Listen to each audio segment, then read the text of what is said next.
Ils sont tous passionnés mais aussi complètement fous. Leur truc à eux, passer des heures à créer des avions miniatures totalement surréalistes et de se réunir pour les faire voler aux yeux de tous. Le modélisme, c'est une école déjà de patience, c'est vrai qu'il faut passer pas mal de temps. Mais c'est vrai qu'alors pour sortir ce genre de choses et arriver à ce que ça vole bien, arriver à les mettre au point, ça n'a pas l'air, ça prend beaucoup de temps. Même bien plus de temps que de faire un avion classique, comme un avion de tourisme ou un avion, je dirais comme on voit dans les aéroclubs. Mais oui, on est un peu timbré, on essaye, parfois le premier on le casse, on dit mais c'est pas grave, on recommence, on fait le deuxième, on améliore, on transforme jusqu'à ce que ça vole. Parfois ça vole jamais, mais c'est pas grave, on a pris du plaisir. Des passionnés venus de France, d'Allemagne, des Pays-Bas ou encore d'Espagne. Ici, pas question de compétition, le but est de s'amuser.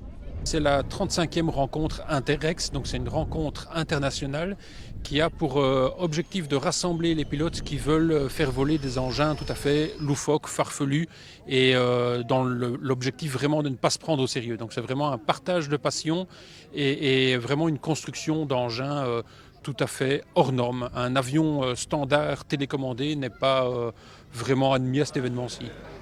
Laurent a lui opté pour une parfaite réplique de la patrouille de France et n'a pas non plus hésité à se déplacer.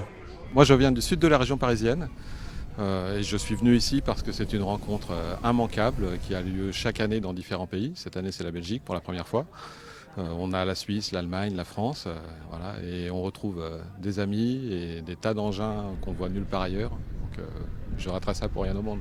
Il n'y a aucune compétition, on est là pour le plaisir, on est là pour expérimenter des tas de choses, se faire aider, se faire conseiller, regarder ce qui se fait, trouver de nouvelles idées. Il y a vraiment des tas de choses à faire dans l'aéromodélisme et c'est vraiment passionnant. Est-ce qu'il faut pas être un petit peu fou pour faire ce genre de choses? On est tous fous. Et ici, je crois que vous ne trouverez pas un fou, un qui ne soit pas fou. Hein. On est tous un peu allumés.